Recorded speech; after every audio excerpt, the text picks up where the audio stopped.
Seguimos, versículos 24 al 27. Hubo también entre ellos una disputa sobre quién de ellos sería el mayor. Pero él les dijo: Los reyes de las naciones se enseñorean de ellas, y los que sobre ellas tienen autoridad son llamados bienhechores.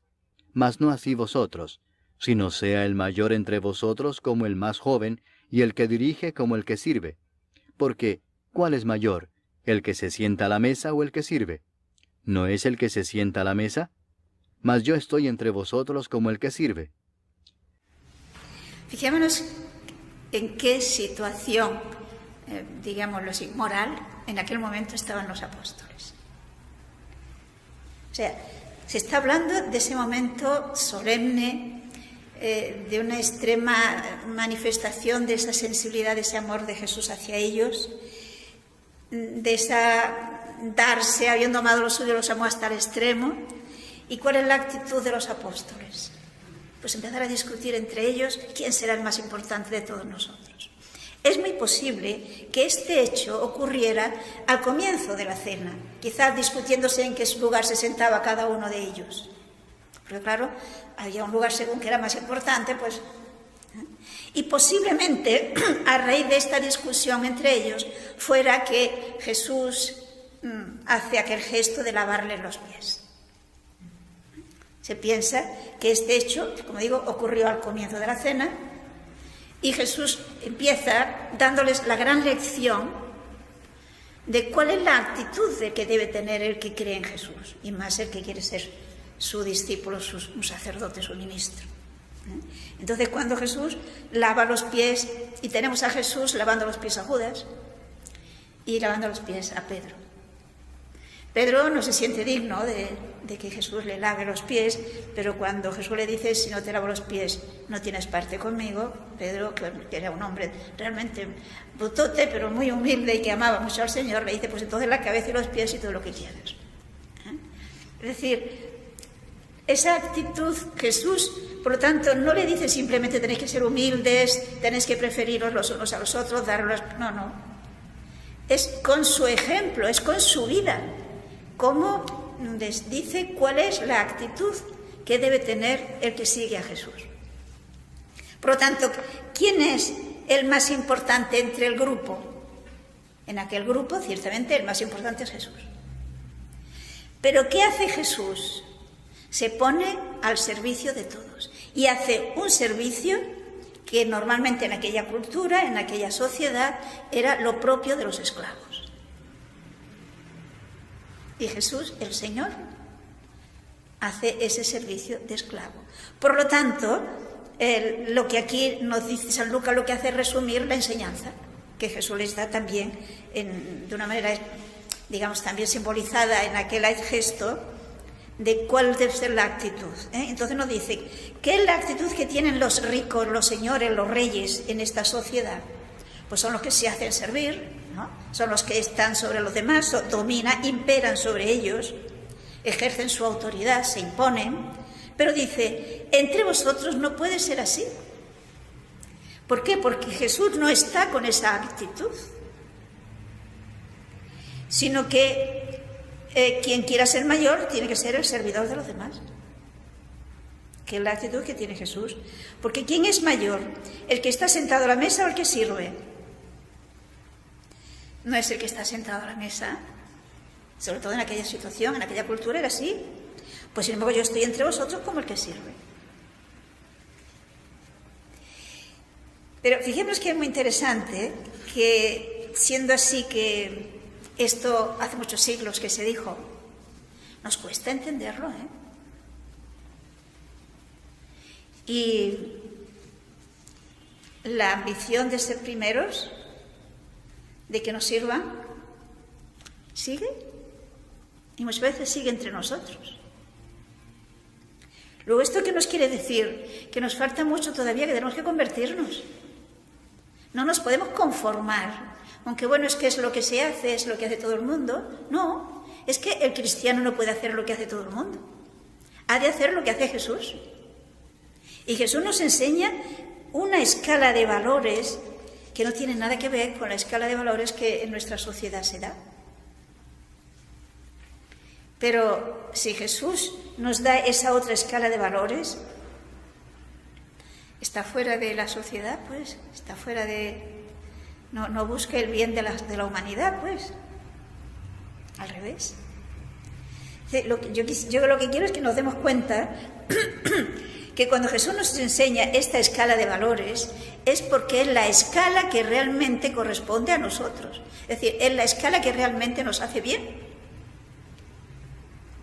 Porque es la actitud que tiene el que ama. Para el que ama no hace distinciones. Todos los amamos. Y si yo amo a alguien, realmente de verdad, ¿acaso no disfrutamos con ayudarle? Con tenerle feliz. Bueno, pues esto es lo que nos está enseñando aquí Jesús.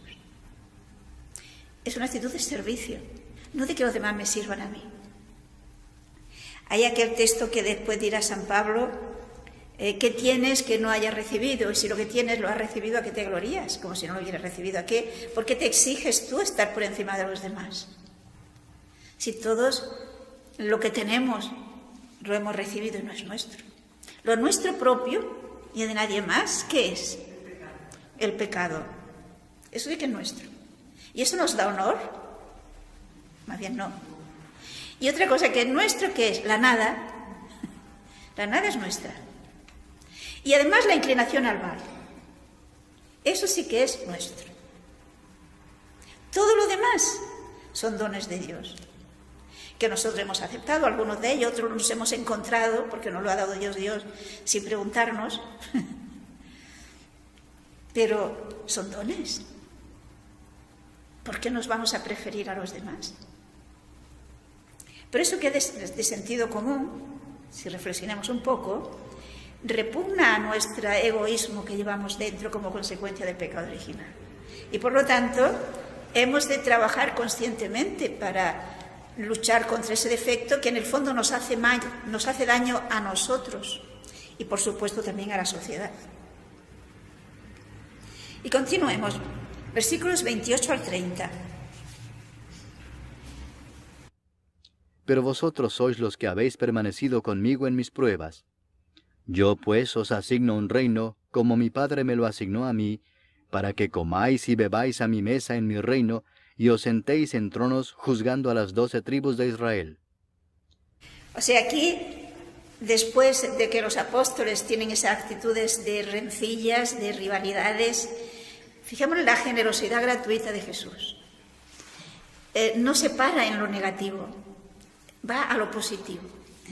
Vosotros sois los que habéis permanecido conmigo en mis pruebas. Es decir, a pesar de vuestra miseria, a pesar de vuestras limitaciones, sois los que habéis permanecido fieles. Y esto les da, digamos, debido a esa fidelidad a Jesús, Jesús les ofrece, les dice que participarán de su gloria en el cielo. Es decir, recordemos lo que Jesús dice al buen ladrón. ¿Qué es lo que pide el ladrón? Acuérdate de mí cuando estés en tu reino. Y Jesús no le dice, sí, me acordaré. No. Hoy estarás conmigo en el paraíso. Pues eso es lo que les promete aquí a los apóstoles. Estarán con Él en el reino del Padre. Porque es ese reino que el Padre ha dispuesto a favor de Jesús y Él lo hace igualmente a favor de los apóstoles. Para que comáis y bebáis en mi mesa, en mi reino, y os sentéis en 12 tribus. Vemos una vez más, el reino de los cielos se compara con un banquete. Pues estarán allí junto con Jesús, estaremos allí junto con Él, en ese banquete.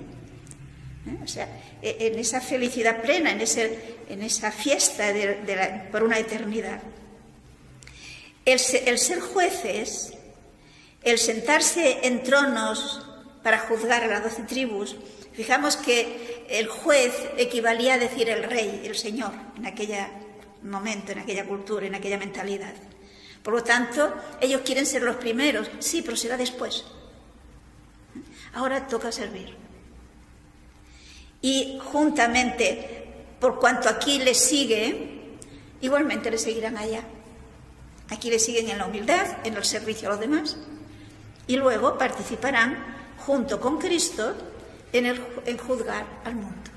Hay aquel texto de San Pablo, me parece que es la carta a los Corintios, cuando dice: ¿no sabéis que juzgaremos incluso a los ángeles?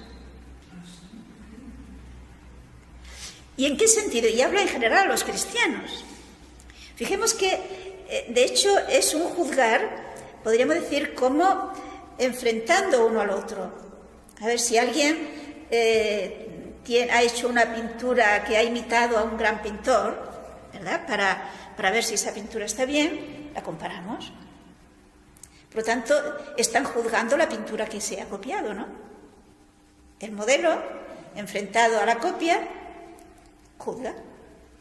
Entonces, si nosotros hemos imitado a Jesús, serán ejemplos que se servirá para ver los que no han imitado a Jesús. No sé si nos vemos, ¿no? En este sentido, los santos nos juzgarán incluso a los ángeles. Se retrata de los ángeles caídos. Es decir, la gloria que les espera a los apóstoles es realmente extraordinaria. Pero para ello, ahora tienen que imitar a Jesús sirviendo a los demás. Es decir, amando hasta la plenitud, hasta la entrega total, como Jesús. Es necesario ser testigos de Jesús. Fijémonos que esto es lo que significa la palabra mártir. El mártir es el testigo. Entonces, ahora hemos de ser testigos de Jesús. San Juan nos dirá, en la primera carta de San Juan, capítulo 6, creo que es el versículo... No, capítulo 2, versículo 6, si no recuerdo mal. 2:6, sí. Primera carta de San Juan, capítulo 2, versículo 6. Es carta, no evangelio, ¿eh? El que dice que permanece en él, debe andar como él anduvo. O sea, el que diga que permanece en él, es decir, que es cristiano, que está en Cristo, no olvidemos que nosotros, mediante el bautismo, hemos quedado injertados en Cristo. Vivimos en Cristo. Pues si realmente estamos en Cristo, nuestra conducta tiene que ser como la suya. Porque es Él el que mora en nosotros. Si una persona injerta, supongamos, una buena fruta en un árbol que daba por frutos malos, ese árbol que daba frutos malos, ¿ahora qué frutos da? Buenos. Entonces, si nosotros, que somos malos, estamos injertados en Jesús, tienen que ser frutos buenos en nuestra vida, en nuestro comportamiento, en nuestra manera de actuar. Y si no, es que algo está fallando y no llega a nosotros esa savia que viene de allí, que viene de Él. Estamos impidiendo que nos llegue esa gracia, esa fuerza, esa luz que nos lleva a caminar, a comportarnos como se comportó Jesús. Entonces, por cuanto los apóstoles permanecen fieles, luego tendrán el encuentro definitivo, participar de la gloria de Cristo y participar, por lo tanto, de su condición de juez.